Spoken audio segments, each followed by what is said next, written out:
Departamento de Agricultura dos Estados Unidos divulga relatório de oferta e demanda. Entra em vigor taxas dos Estados Unidos contra produtos chineses. Você vai ver como é que ficaram as exportações de café no mês de abril. E ainda, assistência técnica rural, você confere como é que está a situação brasileira aqui no Agricultura BR. Olá, uma ótima tarde a você. Começamos agora mais uma edição do Agricultura BR, aqui pelo canal do Boi, pela internet e também pela TV Imaculada Conceição. A todos um grande abraço, sempre muito bom estar contigo na sua casa, escritório, na sua fazenda, para levar as informações que são importantes para o seu negócio. E olha, eu começo o programa de hoje falando sobre aquilo que apontava essa sexta-feira como uma espécie de dia D para a economia internacional, mas principalmente para o agronegócio e soja. Olha só, entrou mesmo em vigor. Aquela medida anunciada pelo Donald Trump entrou em vigor a 1h01 no horário oficial de Washington, nesta sexta-feira, a taxação sobre produtos chineses. Essa tensão comercial parece que, de certo modo, afastou o acordo que era esperado entre os dois países, deixou nessa semana o mercado bastante nervoso, desde o último domingo, quando o presidente dos Estados Unidos anunciou na sua conta oficial no Twitter que faria isso e agora está comprovado. Ele fez mesmo. Ele fez, colocou essa taxa e isso tem ali um impacto durante a semana bastante negativo para os negócios. Na esteira de tudo isso, e você vai acompanhar na edição de hoje do Agricultura BR, tivemos aí a China divulgando nesta madrugada números em relação à sua expectativa de produção de soja. E aí a China diz o seguinte, que vai produzir mais de 17 milhões de toneladas da oleaginosa depois da aplicação do seu programa de melhoria, de aumento na produção de soja naquele país. E aí fica a dúvida se você acredita nesse número. Nós vamos falar sobre esse assunto durante essa edição de hoje. China só produziu mais que 17 milhões de toneladas da campanha 2004-2005, foram 17 milhões e 5 mil toneladas produzidas naquela oportunidade, naquela campanha, naquela safra. E tudo isso hoje ainda vem com um sinal a mais. É por isso que é o dia D.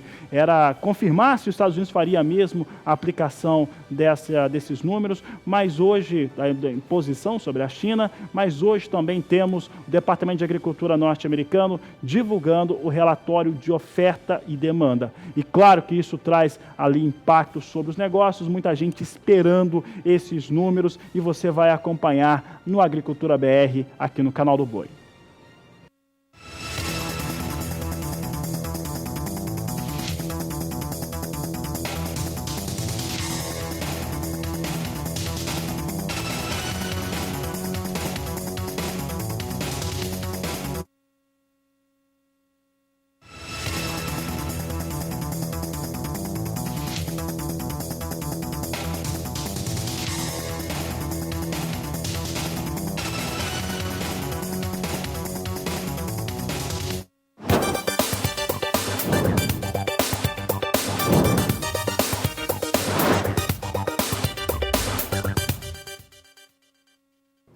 O Agricultura BR traz em destaque agora informações a respeito sobre assistência técnica rural, como ela tem acontecido no Brasil e as possibilidades que o produtor rural hoje tem de contar com esse tipo de trabalho, com esse tipo de atividade. Para falar a respeito deste assunto, nós recebemos aqui em nossos estúdios, no Agricultura BR, Juliano Pisato. Ele é engenheiro agrônomo e ele representa um grupo chamado Astec, vai falar um pouco a respeito desse assunto.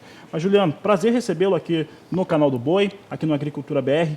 Eu quero começar falando um pouco a respeito dessa assistência técnica no Brasil.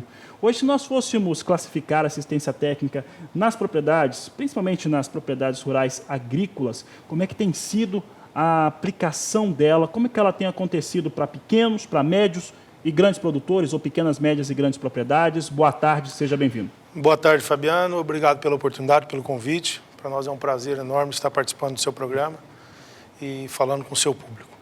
A assistência técnica no Brasil, ela é uma assistência técnica já muito madura, está estruturada. Nós dividimos em assistência técnica geralmente pública para pequenos produtores, são as redes Emater, que faz um belíssimo trabalho e estão presentes em praticamente todos os estados, e aonde são bancadas, em geral, pelos governos estaduais.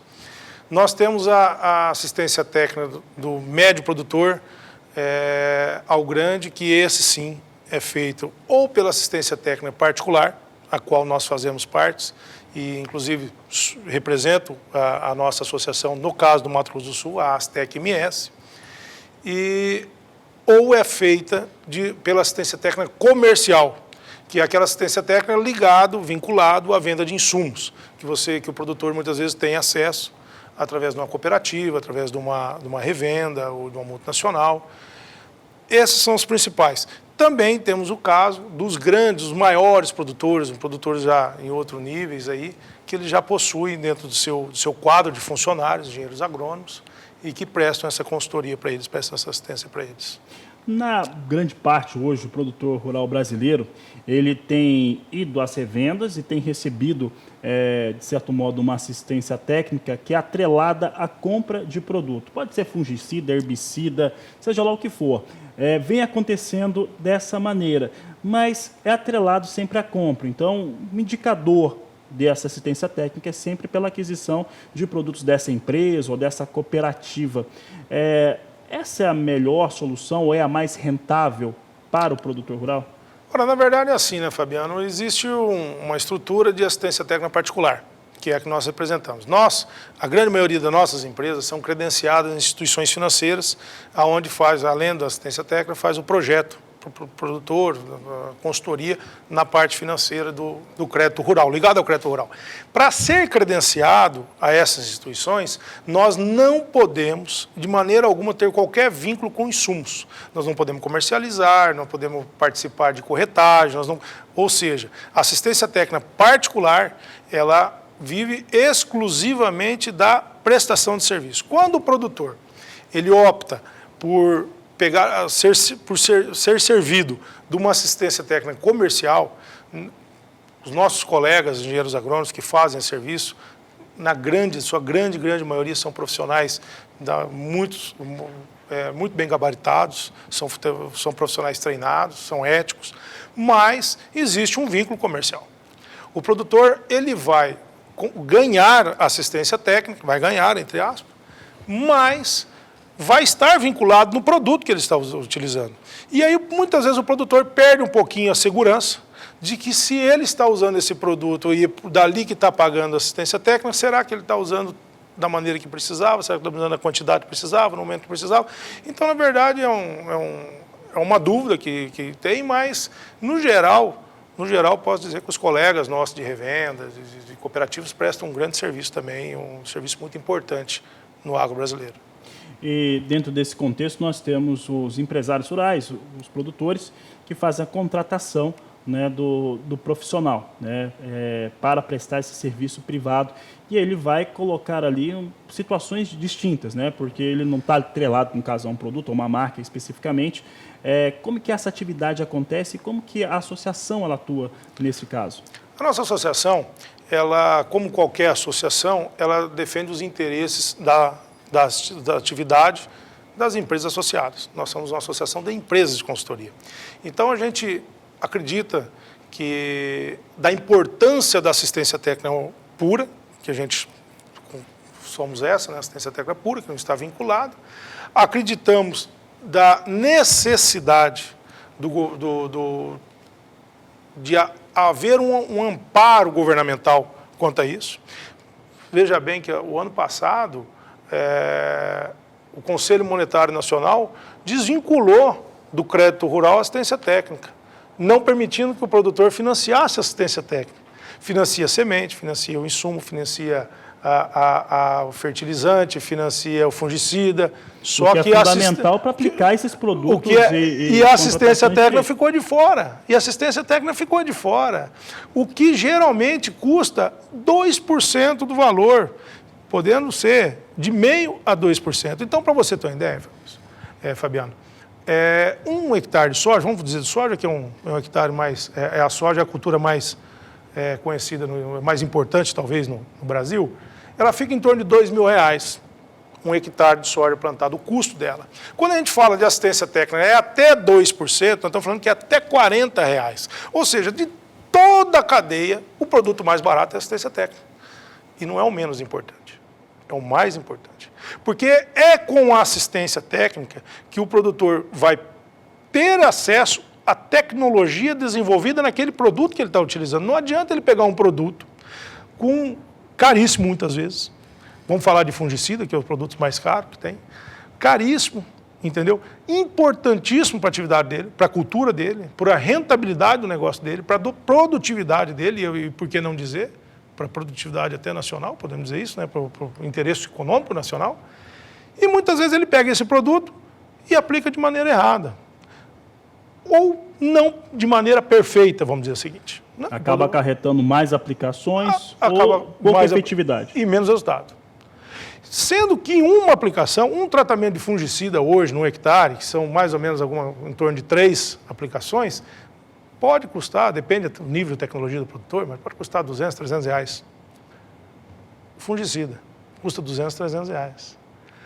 A assistência técnica, mais ou menos R$40.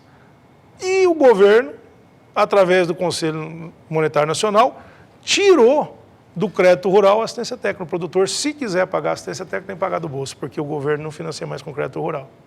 Isso é uma coisa nós não conseguimos até hoje engolir isso, entender isso, mas faz parte do negócio e os produtores vêm pagando e vêm tirando o recurso do bolso e vêm pagando assistência técnica, e a assistência técnica está aí. Nós temos muita coisa a conquistar, o Brasil precisa desenvolver muito e com certeza para desenvolver o agro vai desenvolver com tecnologia, e o agente técnico é o único que tem condições de buscar o resultado de pesquisa e entregar no campo com capilaridade que nós temos. Juliano, dentro desse contexto todo que a gente está conversando, algumas iniciativas têm nascido no Brasil, e aqui o Mato Grosso do Sul, que é o seu estado, onde também está localizada a sede do Canal do Boi, nós temos essa iniciativa, né, essa projeção do Instituto MS Agro. Isso. Como é que ele funciona? Como é que ele atua dentro disso que nós estamos conversando agora sobre assistência técnica e extensão rural? Olha, a pergunta muito importante, até uma oportunidade para nós divulgarmos o trabalho que nós estamos fazendo. Nós, então, constituímos o Instituto MS Agro. O Instituto MS Agro ele é um instituto privado, sem fins lucrativos.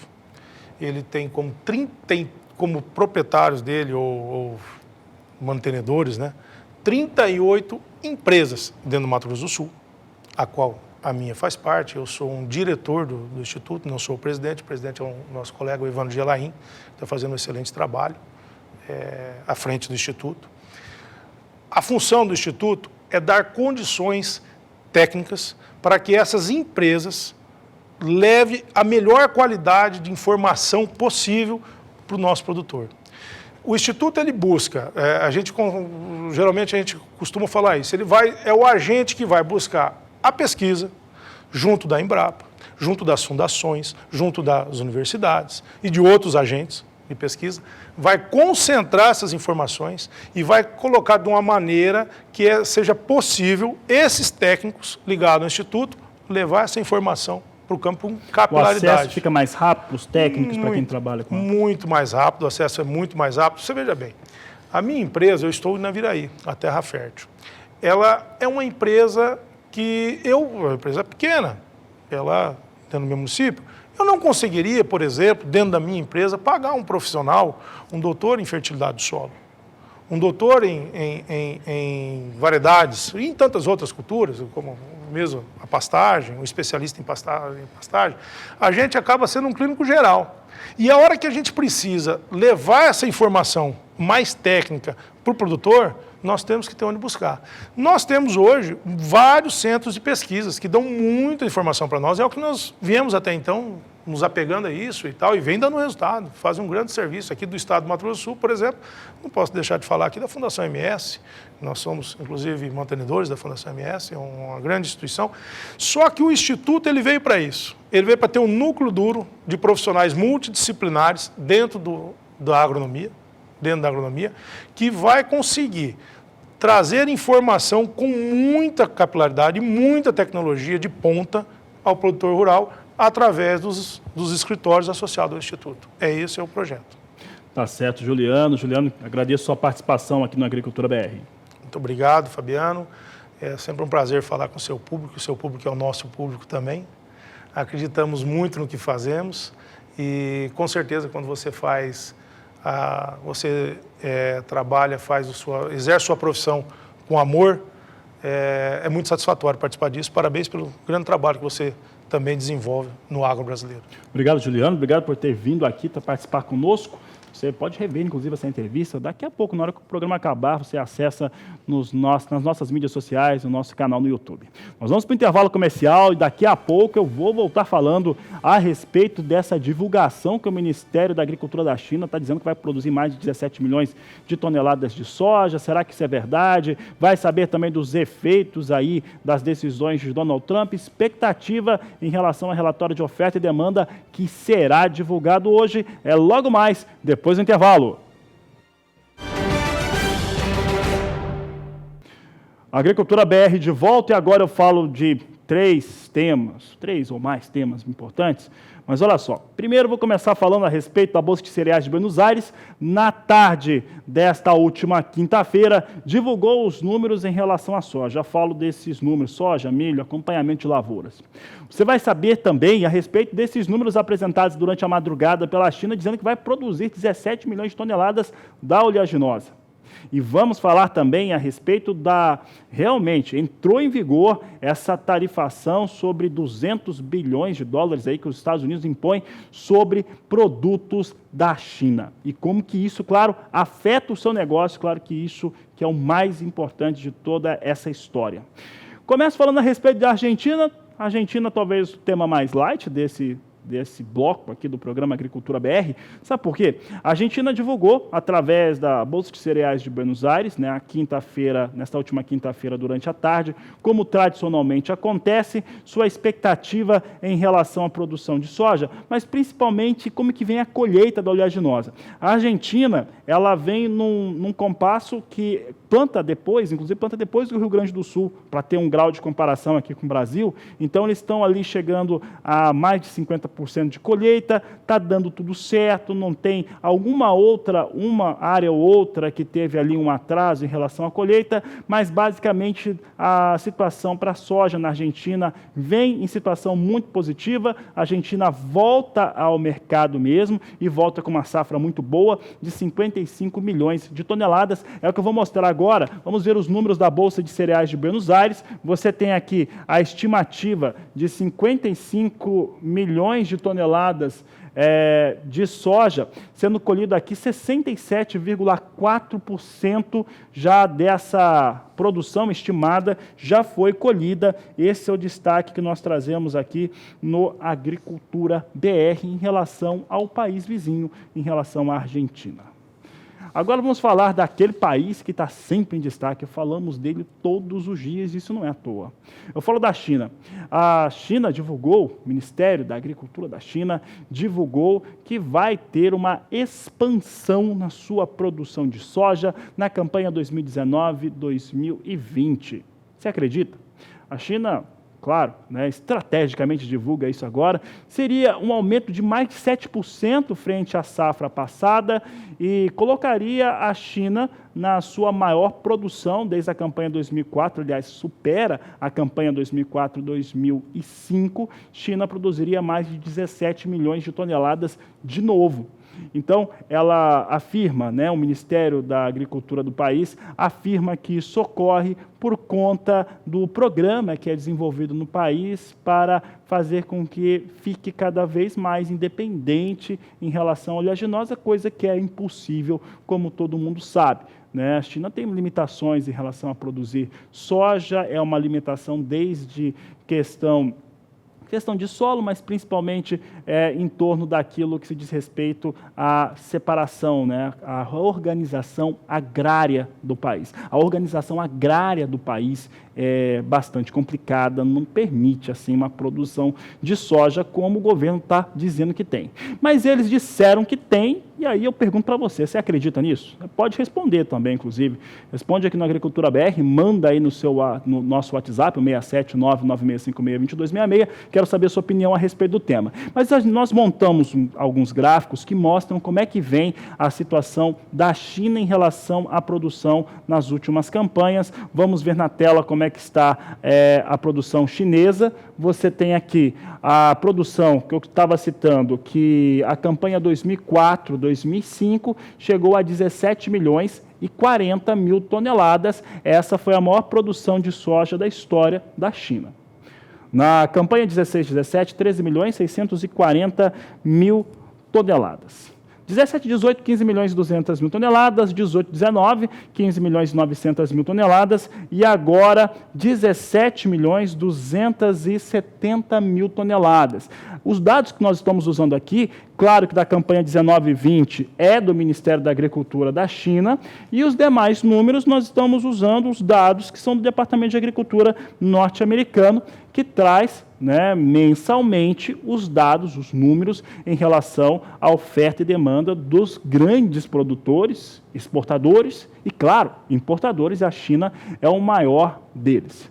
Mas veja você, né, divulga isso num momento realmente delicado, quando a China tem comprado muita soja mesmo, tem comprado muita soja aproveitando do preço, joga mais uma informação no mercado de tornar o cenário ainda mais baixista. Esse é o ponto que nós estamos colocando aqui. Aparentemente, China não tem tanta capacidade assim para ampliar essa produção de soja. Mesmo assim, não é tão forte essa produção de soja na China.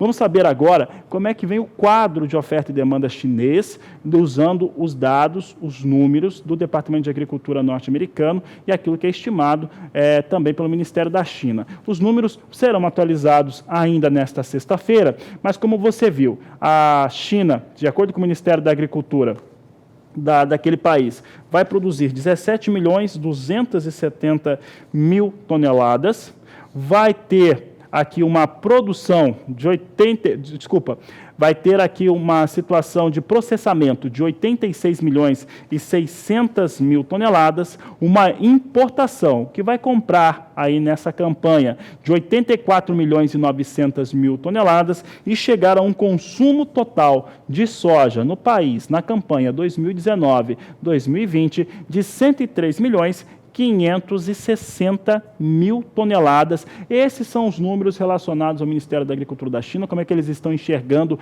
a campanha 2019-2020. Afirmam ainda que o vírus da peste suína africana faz com que esteja dizimando o rebanho suíno da China, isso até é bastante verdade, que deve reduzir aí o consumo de farelo de soja. Mas é inegável que China tem sim se aproveitado da situação para realizar negócios e tem realizado negócios em bons volumes. O Agricultura BR tem acompanhado, né, dados que a China tem apresentado e também como ela tem atuado no mercado. Há limitações nessas quedas de compra de soja, por enquanto, estão ficando abaixo da casa de 14% no acumulado do ano. Falamos de outra situação internacional que tem a ver com China.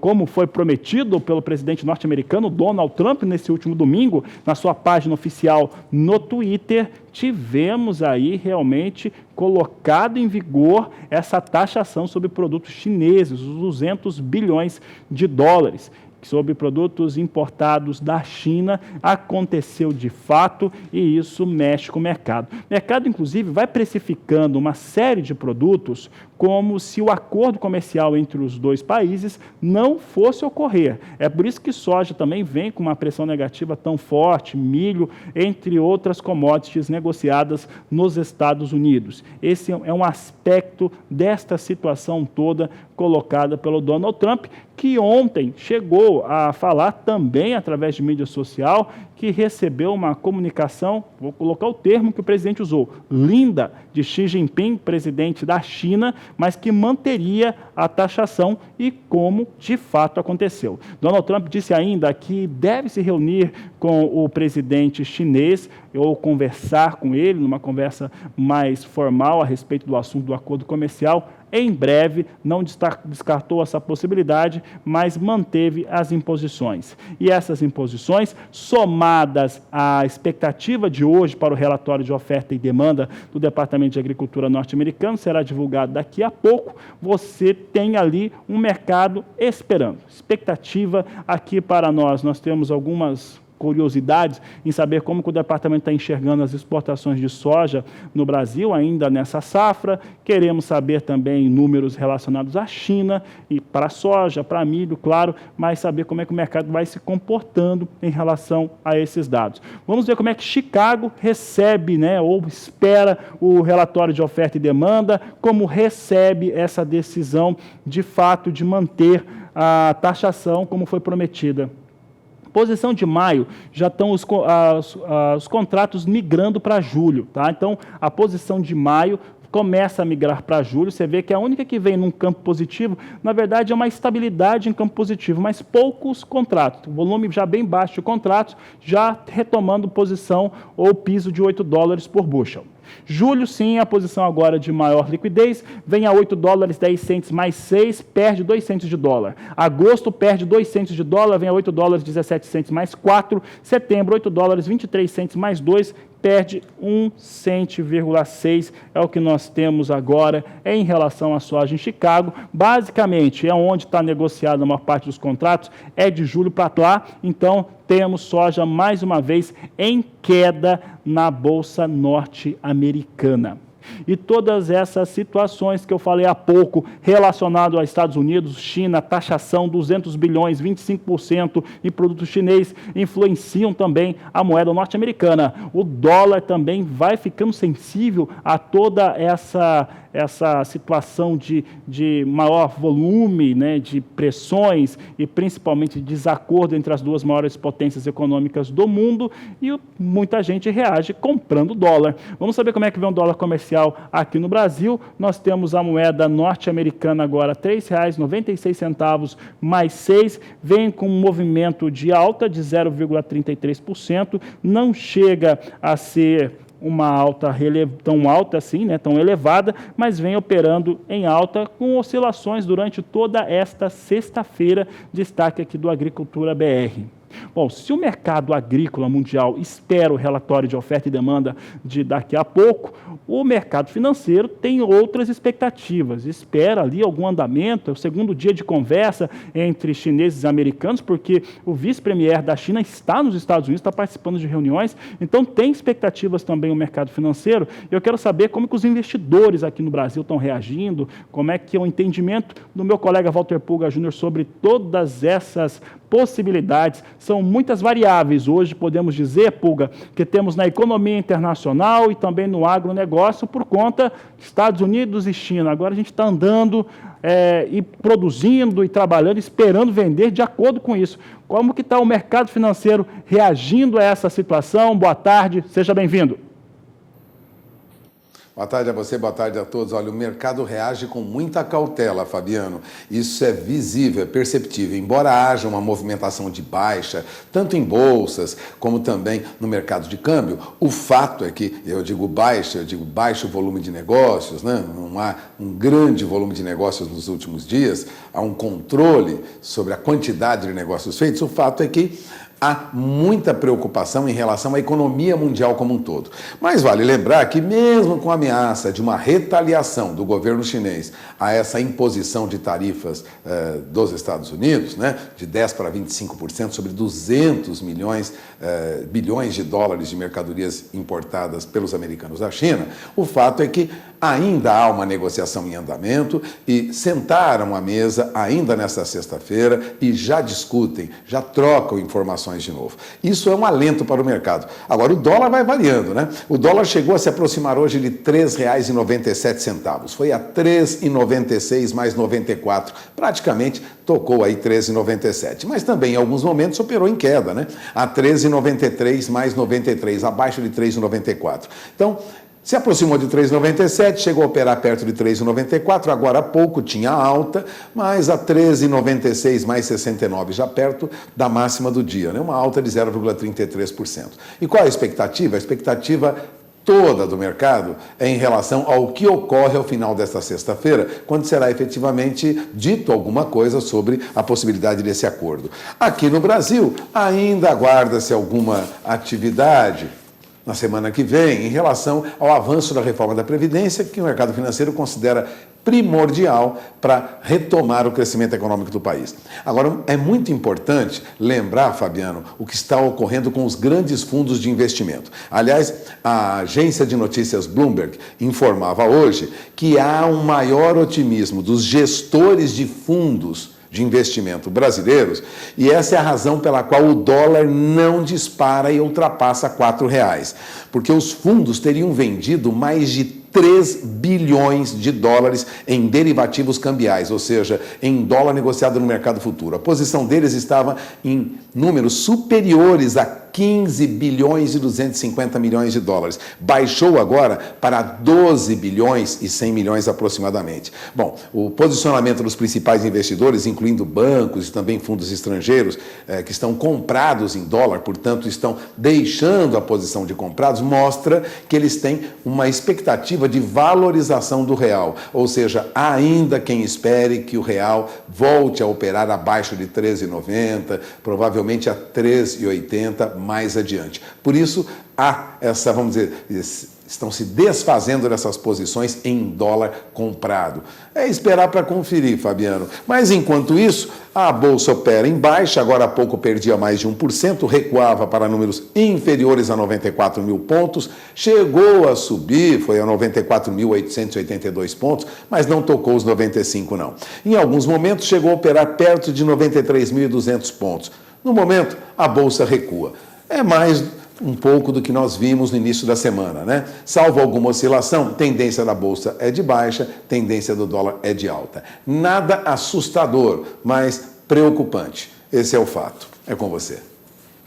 Tá certo, Walter Pulga, obrigado pela participação, uma boa tarde. Tá todo mundo esperando mesmo ali algum entendimento, um desenrolar sobre o que vai acontecendo entre as duas maiores economias do mundo. Estão em desacordo comercial, as conversas continuam e os Estados Unidos pressionam a China.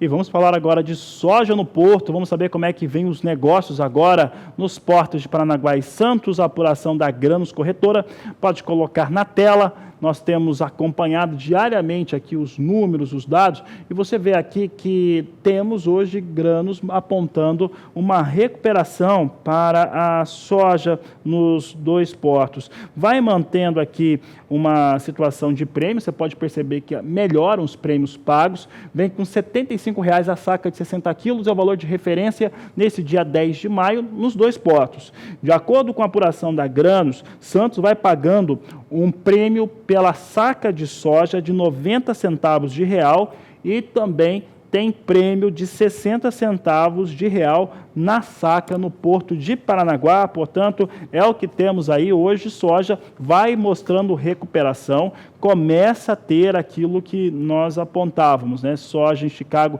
vai se descolando dos valores, ou o Brasil vai se descolando dos preços de soja em Chicago. Infelizmente, se nós tivéssemos um prêmio como esse, soja um pouquinho melhor na Bolsa Norte-Americana, preços seriam outros, né? Isso seria bem interessante. Não é a primeira vez que nós falamos isso aqui na Agricultura BR. A grande questão hoje para o preço mais baixo da soja é Chicago mesmo. Então, se houver descolamento, teria que ser um bom descolamento mesmo para melhorar bem os prêmios aqui no Brasil, mas o comprador sabe que o Brasil está colhendo soja e colhendo grandes quantidades e Estados Unidos tem um estoque grande, muito grande por lá.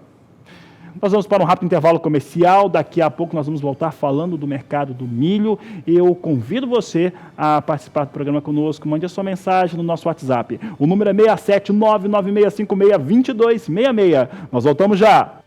E olha, está acontecendo ainda em Campo Grande, na sede da Universidade Estadual do Mato Grosso do Sul, hoje num dia de campo no município de Ribas do Rio Pardo, o 3º Simpósio Brasileiro de Solos Arenosos. Tem acompanhado uma série de entrevistas, transmissão ao vivo, cobertura total aqui do Canal do Boi para esse evento. Você vai acompanhar agora uma entrevista realizada pela minha colega Kaile Rodrigues, que mostra mais um perfil em termos de recuperação e como que faz para o solo arenoso dar melhores resultados para o produtor rural. Cultivo da cana-de-açúcar em solos arenosos no estado do Mato Grosso do Sul. Estou com o pesquisador da Embrapa Agropecuária Oeste, César José da Silva. Pesquisador, o que vocês têm trabalhado e quais são os resultados? O grande desafio em solos arenosos justamente é o preparo de solo, que no sistema de produção da cana-de-açúcar é bastante intenso. Primeiro para a incorporação de corretivos, para a sistematização das áreas. Então, esse é um trabalho que a gente vem desenvolvendo, é uma linha de trabalho da Embrapa e seus parceiros para a redução do revolvimento de solo, com preparo reduzido, preparo localizado e até mesmo sistema plantio direto. Uma segunda etapa é a manutenção da produtividade desses canaviais em solos arenosos. Então, controle de tráfego, questão de adubação, corretivos ao longo do ciclo é outra linha de trabalho que vem desenvolvendo muito e dá muita resposta, principalmente na longevidade do canavial. Para você ter um ciclo mais longo, você para amortizar o alto custo de implantação. E por fim, há uma grande oportunidade de você diversificar e intensificar os sistemas produtivos com a integração de cana, lavouras, soja, outros grãos e também, eventualmente, a pecuária no sistema. Então, seria a integração lavoura, pecuária, cana. Então, um sistema mais diversificado, com diversas culturas, gerando maior renda, menor risco para toda a atividade. Os produtores já têm colocado isso em prática? Sim, a soja cresceu muito nos últimos anos no Mato Grosso do Sul, Paraná, estado de São Paulo, toda a região centro-sul de produção de cana, a soja ganhou muito espaço na renovação. Em função da boa remuneração, ela ajuda a financiar, a amortizar o custo da reforma. A integração lavoura-pecuária-cana ainda é um processo novo. Ela está mais focada para produtores fornecedores de canas, que normalmente são pecuaristas e lavoureiros tradicionais e adotam a cana como uma terceira atividade para diversificar, dar mais estabilidade. A cana sofre menos com os veranicos, comparado à lavoura de soja, por exemplo. Ela dá uma remuneração maior que uma pecuária no sistema extensivo ou semi-intensivo, então ela ajuda a equilibrar e a diversificar a fonte de renda, especialmente para produtores fornecedores de cana. Muito obrigada, pesquisador, pelas suas informações. De Campo Grande, Kaile Rodrigues. E olha, vai encerrar nesse próximo dia 16 de maio o leilão judicial Cotia, com propriedades rurais localizadas em Cotia, no estado de São Paulo, e Açaí, no estado do Paraná. Saiba mais, você que quer investir, quer fazer bons negócios, agora na reportagem de Valdir Pacheco.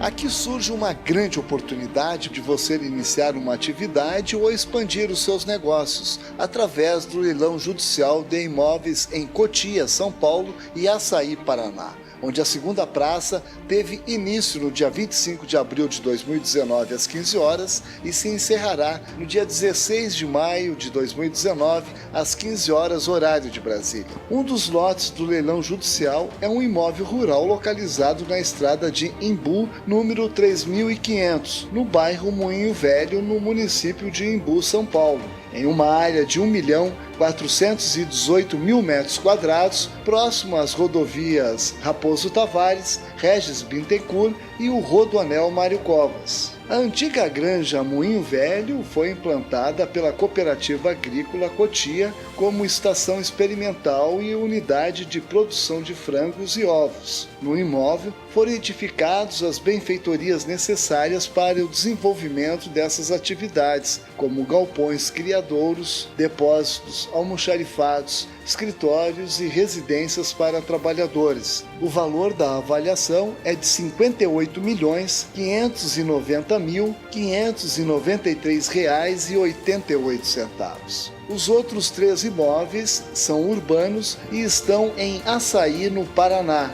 com instalações e equipamentos voltados ao beneficiamento de café, localizado em uma área de 7.006 metros quadrados na Avenida Industrial 455, aproximadamente 1.500 metros do centro de Açaí. O lance será de R$ 405.651,02. A fábrica de fios, que pertenceu à Cooperativa Agrícola de Cotia, o terreno está em uma área urbana de 242 mil metros quadrados, onde estão construídas edificações de uso industrial, localizado na Estrada Municipal 442, número 1000, no centro de Açaí, contendo escritório, 6 residências para funcionários, e o lance será de R$ 10.685.251,91. Uma usina de beneficiamento de algodão, imóvel urbano situado às margens da Estrada Municipal 442 na saída de Uraí, em uma área total de 606.180 metros quadrados, onde possui depósito para sacarias, casa de máquinas, escritório, residências, e o lance será de R$ 2.642.171,38. Observe que o grande atrativo destes imóveis é que os valores citados já estão com deságio de 50% do valor de avaliação e, conforme determinação judicial, deverá ser atualizado até a data da efetiva arrematação pela tabela prática do Tribunal de Justiça de São Paulo. Lembrando que a segunda praça teve início no dia 25 de abril de 2019 e se encerrará no dia 16 de maio de 2019, às 15 horas, horário de Brasília. Os imóveis que irão a leilão estão livres de quaisquer ônus e você ainda terá toda a garantia jurídica. Se você estiver interessado e quiser mais informações sobre esse leilão judicial, é só acessar o endereço eletrônico que aparece na sua tela, lute.com.br, ou por telefone 0 operadora 11 3047 9800. E o Agricultura BR vai agora para um rápido intervalo comercial. Daqui a pouco voltamos falando a respeito de tecnologia e falando de mercado também. Nós vamos para o intervalo e voltamos em instantes. E parte do interior do estado do Rio Grande do Sul recebeu uma chuva mais intensa. Uma chuva de 4 horas, e isso trouxe impactos nas áreas de produção e também nos municípios. É o que você vai ver agora na reportagem de Annelise Nicolodi. A cena lembra a década de 70, quando ainda era praticado o preparo convencional. O alto volume de chuva em pouco tempo lavou as lavouras e varreu da superfície a matéria orgânica rica em nutrientes. Muitos produtores já tinham iniciado o plantio das coberturas de solo, como aveia e nabo. Realmente é uma situação bastante triste, porque o problema já está instalado e realmente a recuperação dessa área tem perdas significativas, perdas de nutrientes, na perda de calcário. A gente vê muitas situações de produtores que aplicaram recentemente calcário e com essa chuva, com certeza, boa parte desse calcário já foi embora. Infelizmente, nessa situação, resta ao produtor a refazer o trabalho dele, a recuperar esse solo, arcando com os prejuízos. O prejuízo foi maior onde o solo ainda estava descoberto ou tinha acabado de receber sementes de aveia. Professor, a gente teve um grande volume de chuva, em alguns lugares 150 milímetros em poucas horas, e o resultado é o que a gente está vendo aqui, um cenário, um solo bastante encharcado e com muitos problemas para os agricultores? Sim, é uma realidade que vem se repetindo nos últimos anos e é importante caracterizar que esse período pós-soja se torna um período bastante crítico, bastante preocupante para as chuvas que têm uma intensidade maior, ou seja, um maior volume de chuva em um pequeno espaço de tempo, ocasionando alguns problemas de erosão de uma maneira, em algumas regiões, generalizado, principalmente em situações de lavouras que não têm um bom manejo. Os agricultores que se deram conta de que, junto com a terra que é levada nas enxurradas, também vai parte do investimento feito na lavoura e do retorno esperado, fizeram nos últimos anos a construção de terraços para minimizar o problema da erosão provocada pela chuva. Mas o pesquisador lembra que antes de pensar no terraço, o agricultor já deve fazer o uso de todas as práticas de manejo do solo, como descompactação, rotação de culturas, plantas de cobertura para a produção de palha e matéria orgânica e o plantio direto. Toda a causa dessa situação está associada à forma que vem sendo conduzida as lavouras hoje, com base no plantio direto, mas que esquece alguns pré-requisitos que são importantes para nós garantir uma maior eficiência desse sistema de produção, que está associado em especial a 5 princípios que regem todo o manejo e a conservação do solo, principalmente relacionado a esta parte, a erosão no solo. Então, dentro desses princípios, é bom sempre caracterizar que o primeiro deles, e um dos mais importantes, é a cobertura permanente do solo. Nós temos que ter uma sequência de culturas que tão logo colhe uma cultura, já tem que estar com outra implantada. Então, dentro desse princípio, nós sempre temos que ter culturas em desenvolvimento que, além de proteger a superfície do solo, também contribui com sistemas radiculares agressivos, melhorando a condição física do solo, que vem a ser o segundo princípio da conservação do solo, é criar uma condição de melhor estrutura de solo, de melhor porosidade de canais, que dão condições da água ter uma maior infiltração. Então, quando ocorre a chuva, o solo tem que ter a capacidade de absorver essa água. Então, a infiltração de água, que é um fenômeno de superfície, depende dessa condição física de porosidade do solo. Então, tendo uma cobertura permanente e um solo bem estruturado, com canais, com uma porosidade que consegue absorver a água, nós vamos atender o terceiro princípio da conservação, que é maximizar a infiltração de água do solo. Então, dentro dessa situação toda, é importante sempre caracterizar a forma que vem sendo conduzida as nossas lavouras. E o quarto princípio, que também ele se torna importante dentro desse contexto, é manter uma certa rugosidade na superfície do solo, que impede aquele início do desenvolvimento e do acúmulo da enxurrada na superfície. Essa rugosidade do solo, ela pode ser favorecida pela própria presença da palha, que se constitui uma barreira ao escoamento superficial do solo, mas também, principalmente, pelo cultivo em nível. Hoje, infelizmente, a maior parte das lavouras, elas são cultivadas na maior parte das operações, em especial a semeadura, no sentido do maior comprimento, e muitas vezes morro acima, morro abaixo. Então, o cultivo em nível, o cultivo em contorno, principalmente da semeadura, cria mini canais e, com o desenvolvimento das plantas, mini barreiras ao deslocamento da água. Então, essa rugosidade criada pela condição do cultivo em nível ou cultivo em contorno, aumenta muito a infiltração. Trabalhos feitos pela Unicruz e em parceria com a CCGL, em várias propriedades, a gente observou que somente realizar a semeadura da soja em nível aumenta a infiltração de água no solo em 1/3. Então isso é muito significativo, que associado a uma boa palhada na superfície, uma boa qualidade física do solo, maximiza a infiltração dessas chuvas que são bastante intensas nesse período pós-soja. Logicamente, nós temos um quinto princípio da conservação, que é o controle do escoamento superficial da água. E que daí entra as práticas complementares de conservação, que está associado ao terraceamento. Então, dentro dessa questão, é importante colocar que todos esses princípios eles se complementam.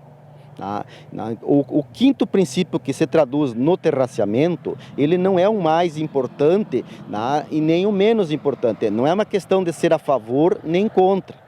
O solo tem uma capacidade, sim, de infiltração, e quando chove uma quantidade maior, que o solo tende a saturar, vai diminuindo essa capacidade de infiltração. Entretanto, essa capacidade de infiltração, ela não é zerada, não é nula.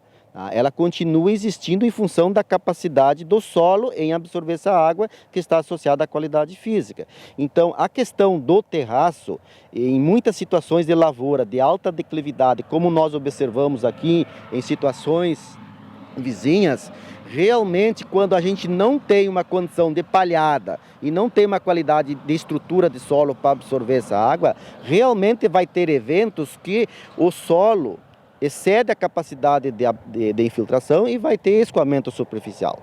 No próximo programa, a gente vai continuar falando dos prejuízos no solo causados pelo excesso de chuva no Rio Grande do Sul.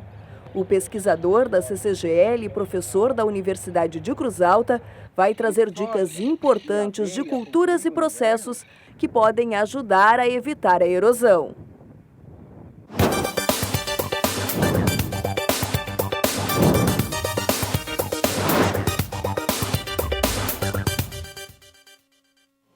Hoje se fala muito no marketing digital, né? E marketing digital para o agronegócio também.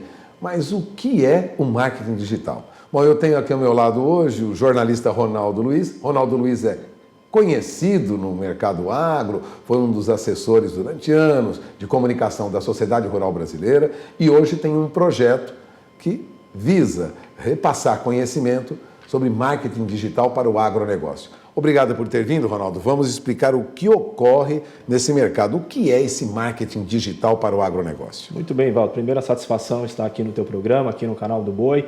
Bom, meu caro, justamente o marketing digital no agronegócio, ele é justamente um conjunto de estratégias, enfim, de planejamento, de ferramentas que vem auxiliando aí produtores, empresas de insumos, trades, justamente a poder posicionar melhor a sua marca dentro do agronegócio e justamente a partir daí gerar oportunidades e negócios, poder vender mais. Enfim, esse é o grande ponto do marketing digital.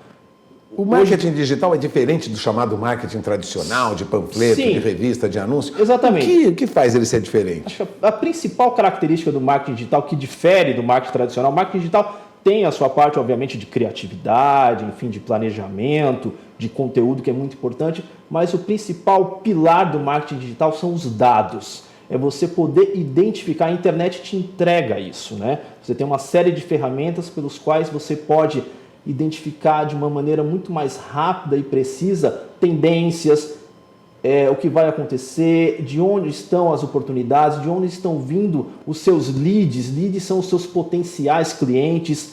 Então, dessa forma, por meio do uso de dados, no marketing digital você também consegue medir o ROI, o seu retorno de investimento, né, de uma maneira muito mais precisa, de uma maneira muito mais exata. Então, esse é o princípio básico do marketing digital, é a questão dos dados. Em relação ao tradicional, que usa outros métodos, como inclusive pesquisa de se ouvir na rua, desenvolvimento de entrevistas para saber como o mercado se comporta, quem está comprando o quê, quem quer o quê, o digital te entrega isso através dos dados. Exatamente. E esses dados são obtidos como? Sistema normal, WhatsApp, computador, e-mail? Como se detecta isso? Por meio, por exemplo, de ferramentas como o Google. O Google tem uma série de ferramentas que te entregam isso, justamente para você saber quais são os assuntos que estão sendo discutidos naquele momento. Você pode associar palavras-chave, agronegócio, agroquímicos, insumos defensivos, fertilizantes, soja, milho, café, algodão, enfim, justamente para poder entender as tendências desses produtos relacionados e aí poder traçar suas estratégias de marketing, as suas estratégias de vendas, de conteúdo. E o marketing digital, justamente, ele tem 3 pilares centrais. É você ter um bom site para a tua empresa, para a tua fazenda, por exemplo, a sua revenda de insumos. É você, a partir desse site, estruturar 2 pontos de chamariz para o teu site, que são estratégias de sites de busca, Google, estou falando de Google, e redes sociais. O que eu costumo dizer, o que eu digo? Por que você tem que ter essa estratégia de Google e redes sociais? É no sentido, por exemplo, você tem uma loja muito bonita, muito bacana, com uma vitrine muito legal, mas numa rua sem saída. Então ninguém vai na tua loja. Então você tem que ter um site bacana, um site que traga informações precisas sobre o teu negócio, o que você oferece de benefício e tudo mais, mas você tem que gerar tráfego para esse site. E isso você faz por meio de se posicionar a marca da tua empresa em ferramentas de busca, a principal delas é o Google, e também criar conteúdo, gerar conteúdo para as redes sociais. Então, Facebook, Twitter, LinkedIn, YouTube, Instagram, criar uma estratégia de conteúdo para gerar justamente tráfego para onde você está na internet e a partir daí você poder desenvolver estratégias de vendas mais precisamente. Então, esse é um ponto importante. Você tem esta empresa que atua nesta área agora. Alguns resultados já surgiram com alguns clientes seus. Tem algum caso que você poderia citar? Tem um caso muito bacana recentemente, de um aplicativo aí argentino. Eles me procuraram justamente, eles tratam justamente do universo de previsões meteorológicas, eles reúnem um conjunto ali de serviços de previsões climáticas e tudo mais, e eles queriam turbinar esse aplicativo para ter usuários mais do Brasil. Eles começaram na Argentina, depois foram para o Uruguai, Paraguai, e eu desenvolvi uma estratégia de marketing digital para eles, justamente baseada em conteúdo, em redes sociais, que gerou mais tráfego, justamente para que as pessoas pudessem baixar esse aplicativo. Eles tiveram um salto muito grande em termos de usuários, de produtores rurais brasileiros. Bom, resumindo, o que nós temos agora é, além do anúncio em jornal, do anúncio em revista, do trabalho com televisão, com rádio, nós temos agora que está na mídia digital. Exatamente. E um ponto importante, Pulga, se você me permite eu ressaltar, acentuar esse ponto, a questão do conteúdo que se precisa trabalhar dentro da questão do marketing digital e tudo mais, são as empresas, enfim, tudo, entregarem conteúdo que seja útil para as pessoas. Então você vai falar, por exemplo, você trabalha numa indústria de agroquímicos e tudo mais, você vai falar, por exemplo, de conteúdo relacionado ao uso correto de EPI, para você poder usar os produtos de uma maneira correta. Você não vai falar diretamente das características técnicas do seu produto, não. Você vai entregar um conteúdo que seja útil para as pessoas, para, de repente, o tomador de decisão do teu negócio. Isso vai criar uma empatia, uma simpatia maior pela sua marca, e isso vai criar um fluxo, uma corrente, justamente um engajamento melhor, que isso pode resultar justamente em oportunidades de negócios futuramente. Esse é um ponto importante, você trabalhar conteúdo que seja útil para o seu tomador de decisão, para o seu público. Vamos dizer, informação concreta, consistente para aquele cliente em potencial. Bom, isso interessa a todo mundo, ao produtor rural, a quem trabalha com revenda, a quem tem loja de equipamentos, ou seja, quem tem que se relacionar com o público hoje tem que dar em troca um conteúdo, uma consistência. Não é só fazer mais anúncio, não, né? Exatamente, é você justamente conteúdo que seja útil para o dia a dia das pessoas, o dia a dia do produtor rural, o dia a dia de quem lida com o câmbio no agronegócio, quem trata no universo de compra e venda de produtos, das trades, quem compra insumos e tudo mais. Então é você entregar conteúdo útil nesse sentido. É isso que vai fazer com que a sua marca ela ganhe relevância na internet, ela vá ganhando autoridade na internet. Então, por exemplo, se você trabalha dentro do universo aí, vamos dizer, de sanidade animal. Você trabalha dentro desse universo, com o tempo você trabalhando um conteúdo de uma maneira precisa, consistente na internet, se você colocar lá na busca lá, sanidade animal, com certeza os primeiros resultados vão estar atrelados à sua empresa. E isso divulga o trabalho. Veja, importante, o trabalho de comunicação hoje não fica restrito mais a anunciar produtos, é o recado do Ronaldo Luiz, é preciso ter conteúdo, há uma troca com esse que é o seu cliente. Passamos o recado, Ronaldo? Muito bem, meu caro. E eu queria deixar como último recado justamente no meu site tem lá e-books que podem ser baixados gratuitamente sobre quem quiser mais informações justamente sobre marketing digital no agronegócio. Bom, então tome nota aí, olha, comresultado.com.br você encontra livros, né? E-books, livros eletrônicos que orientam sobre marketing digital. Então passamos o recado. Muito bem. Agradeço a presença do Ronaldo Luiz aqui conosco. Vamos encerrando esta entrevista com vocês em Campo Grande. E o Agricultura BR vai para o intervalo comercial. Daqui a pouco eu vou voltar trazendo os números do relatório de oferta e demanda do Departamento de Agricultura norte-americano. E os Estados Unidos criaram algo curioso. Agora, no relatório, o sistema Donald Trump está funcionando. Tem a produção mundial de grãos e a produção mundial menos a China. Daqui a pouco eu falo mais sobre esse assunto depois do intervalo. E na próxima semana, como você viu, tem a AgroBrasília a partir do dia 14, com cobertura completa, total, aqui pelo Canal do Boi. Vamos saber um pouco mais da organização agora da feira com Saulo Lopes. Agora a novidade para quem espera um ambiente de altíssimo nível em agronegócio. É a 12ª AgroBrasília.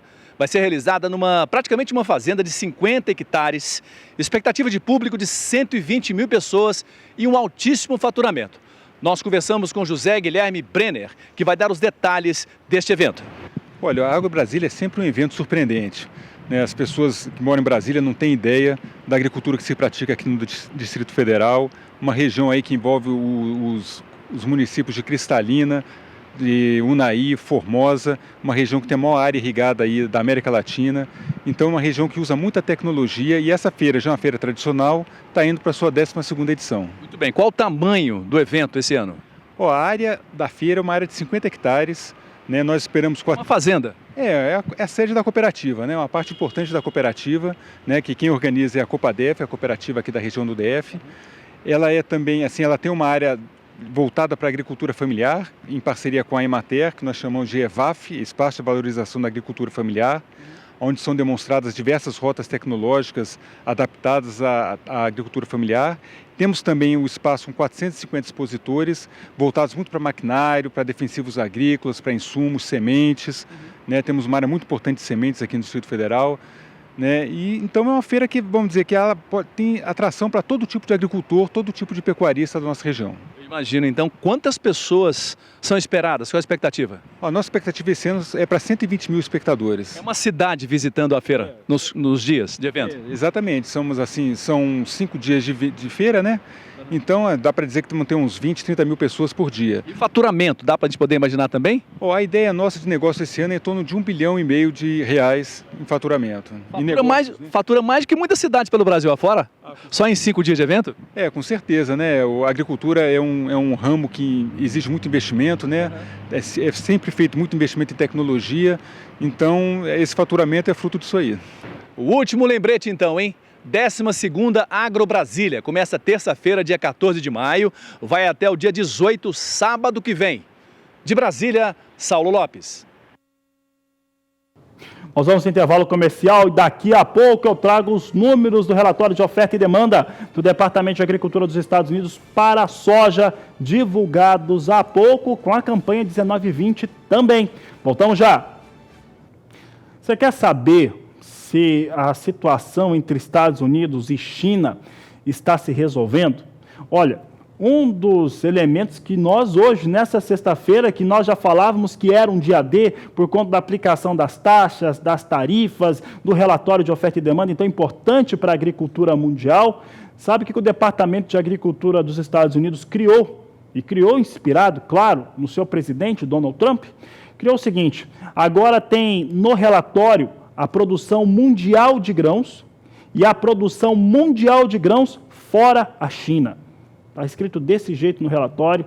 Nós não tínhamos nenhuma notícia até hoje de que algo semelhante tinha sido feito por alguém, mas o governo dos Estados Unidos atual fez sim, tirou a China, né, ou criou uma nova situação de produção agrícola, excluindo a China. Nós não vamos usar esses dados, vamos usar os dados globais que envolvem a China, até porque a China também faz parte do mesmo mundo, e vamos trazer agora, nesta edição, as informações da produção de soja, relatório de oferta e demanda. Vamos saber como é que ficou a oferta e demanda de soja no mundo todo, é o que a Agricultura BR mostra agora. Nós temos aqui uma produção mundial estimada na campanha 18-19 em 362 milhões e 80 mil toneladas, exportação em 150 milhões e 300 mil toneladas, consumo total 347 milhões 240 mil toneladas, estoque de 113 milhões 180 mil toneladas. Assim ficaram os números relacionados ao aspecto global de produção de soja no mundo na campanha atual. Vamos saber agora da campanha 19-20, mundo todo, inclusive a China. Vamos mostrar agora como é que fica então este cenário. Está na tela, está aí a produção global de soja, campanha 2019-2020, a produção em 355 milhões 660 mil toneladas, é menor porque os Estados Unidos vão produzir menos, exportação em 151 milhões e 150 mil toneladas, consumo em 355 milhões 420 mil, estoques finais ligeiramente mais baixos, 113 milhões e 90 mil toneladas. Assim vêm os números relacionados a todo o mundo para a oferta e demanda de soja.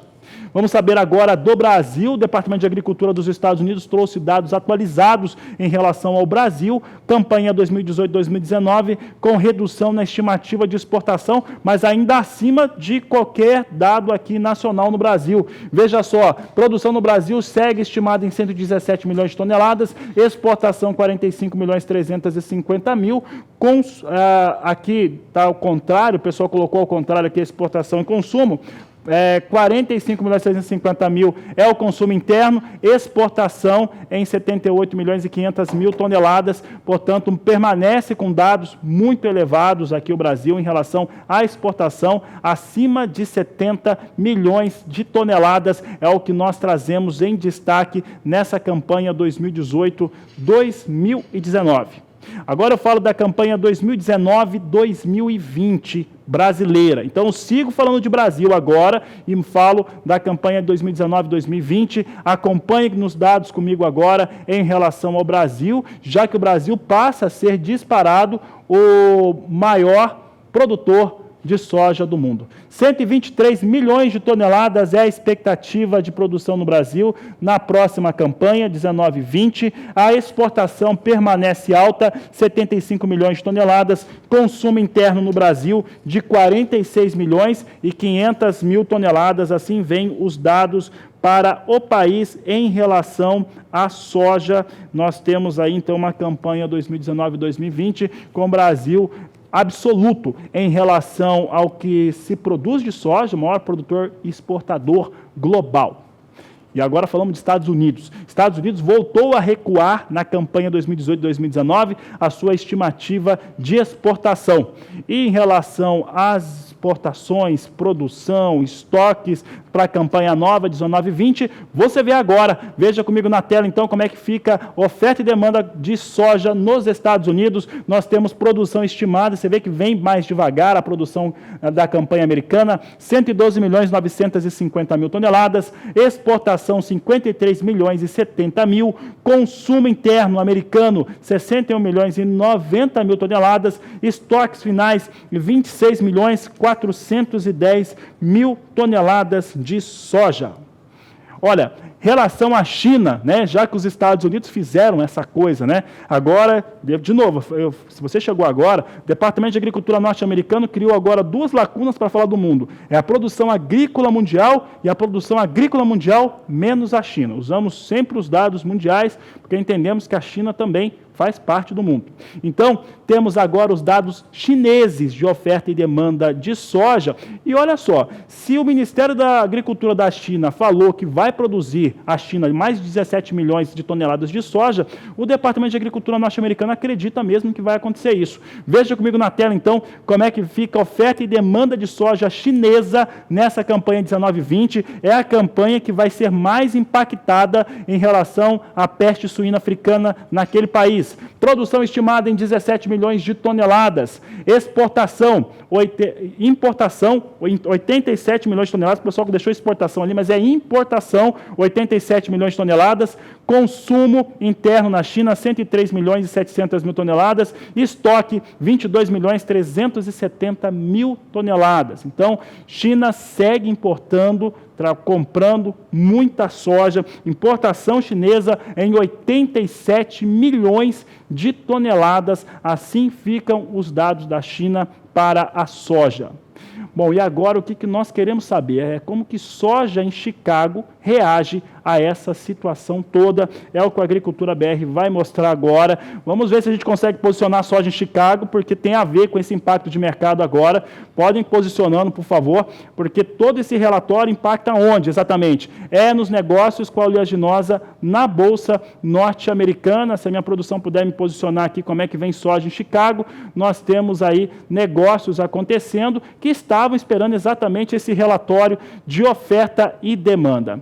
Nós vamos trazer isso durante a nossa programação, principalmente na terceira edição. Você acompanha os dados, os números em relação ao que acontece com soja no mercado futuro lá na Bolsa norte-americana e a reação do mercado em relação a esse relatório que acabou de ser apresentado pelo Departamento de Agricultura dos Estados Unidos. Essa edição da Agricultura BR fica por aqui. Voltamos logo mais às 17h20. A todos uma ótima tarde e até lá!